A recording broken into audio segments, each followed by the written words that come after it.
Kenya's Radio Citizen presenter's house demolished after this happened. Welcome to TMN Media and remember to subscribe. Now a wave of heartbreak has swept through Makongeni in Nairobi County after demolition ordered by the governor left hundreds of residents homeless, including well-known Radio Citizen presenter Laureen Achieng. The long-planned clearance of houses to pave way for the affordable housing project entered an active phase on Sunday, resulting in widespread destruction and displacing families who had lived in the neighborhood for decades. The demolition, which government officials insist are part of a nationwide housing modernization strategy, targeted structures sitting on land earmarked for redevelopment. By the time the operation gained full momentum, numerous families had already been forced out, losing not just their homes but communities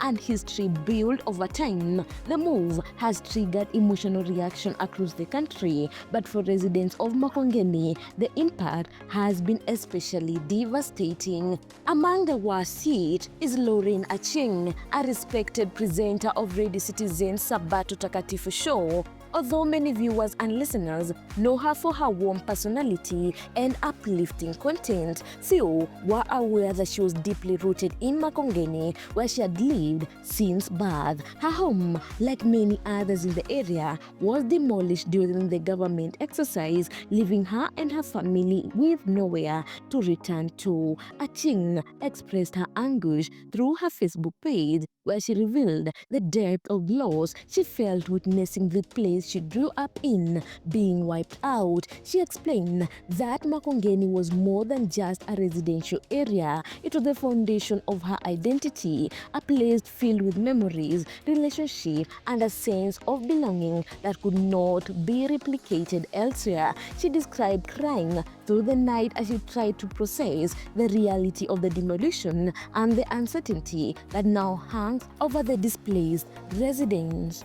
She emphasized that while development projects may offer long-term benefits to the city, the immediate emotional and social cost to communities like hers was deeply immense. She reportedly said that the neighborhood she had always called home had vanished in a single day, taking with it childhood memories, the familiar faces of neighbors, considered family, and the sense of community that bond generations together. She expressed deep pain as she reflected on how quickly an entire lifetime of history could be erased in the name of progress. For many residents, Makongeni had been more than just a settlement. It was a social ecosystem where friendships were forged, families grew, and long-standing support networks sustain daily life. The demolition have therefore dealt a blow not only to physical shelter but also to the emotional fabric that held the community together.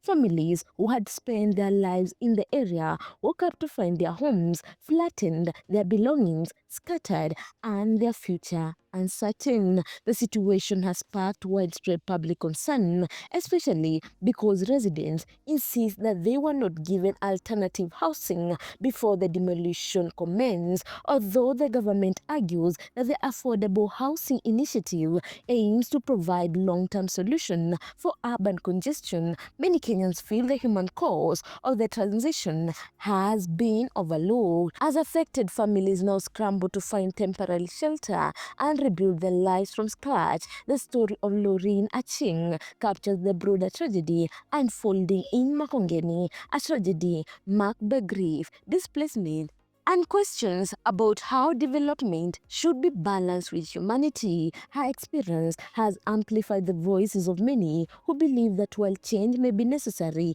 it must never come at the cost of dignity, stability, and decades of treasured community life.